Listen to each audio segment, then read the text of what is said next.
The हंसों की कहानी। बहुत पुरानी बात है, हिमालय में प्रसिद्ध मानस नाम की झील थी। वहां पर कई पशु पक्षियों के साथ ही हंसों का एक झुंड भी रहता था।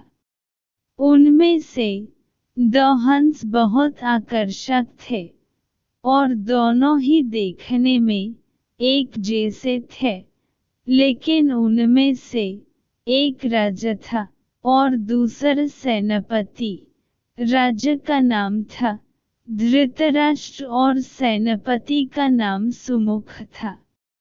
झील का नजारा बादलों के बीच में स्वर्ग जैसा प्रतीत होता था।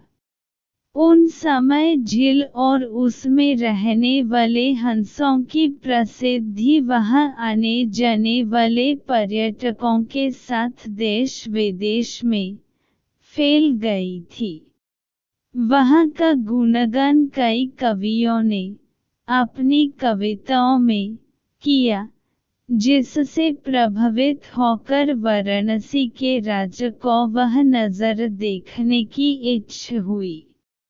राजा ने अपने राज्य में बिल्कुल वैसी ही झील का निर्माण करवाया और वहां पर कई प्रकार के सुंदर और आकर्षक फूलों के पौधों के साथ ही स्वादिष्ट फलों के पेड़ लगवाए।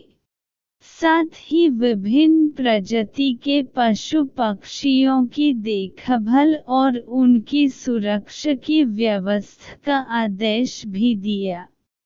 वाराणसी का यह सरोवर भी स्वर्ग जैसा सुंदर था, लेकिन राजा के मन में अभी उन दो हंसों को देखने की इच्छा थी, जो मानस सरोवर में रहते थे।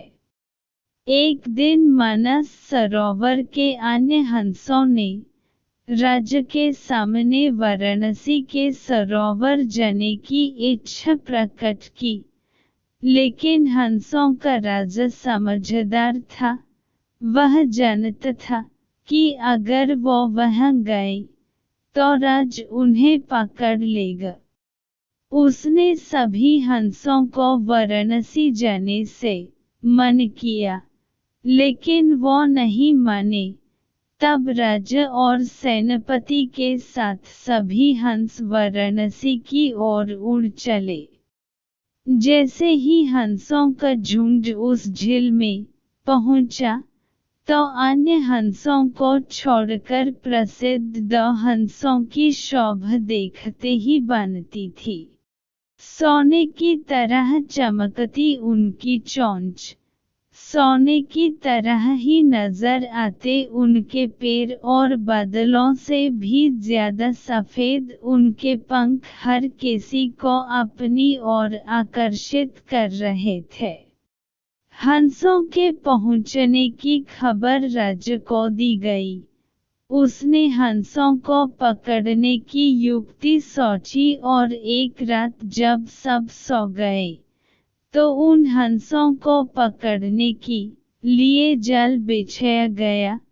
अगले दिन जब हंसों का राजा जग और भ्रमण पर निकला, तो वह जाल में फंस गया। उसने तुरंत ही तेज आवाज में अन्य सभी हंसों को वहां से उड़ने और अपनी जान बचाने का आदेश दिया। अन्य सभी हंस उड़ गए, लेकिन उनका सेनापति सुमुख अपने स्वामी को फंसा देखकर उसे बचाने के लिए वहीं रुक गया। इस बीच हंस को पकड़ने के लिए सैनिक वहां आ गया। उसने देखा कि हंसों का राजा जल में फंसा हुआ है और दूसरा राजा को बचाने के लिए वहां खड़ा हुआ है। हंस की स्वामी भक्ति देखकर सैनिक बहुत प्रभावित हुआ और उसने हंसों के राजा को छोड़ दिया। हंसों का राजा समझदार होने के साथ साथ दूरदर्शी भी था। उसने सोचा कि अगर राजा को पता चलेगा कि सैनिक ने उसे छोड़ दिया है तो राजा इसे जरूर प्राणदंड देगा। तब उसने सैनिक से कहा कि आप हमें अपने राजा के पास ले चलें। यह सुनकर सैनिक उन्हें अपने साथ राजा दरबार में ले गया। दोनों हंस सैनिक के कंधे पर बैठे थे।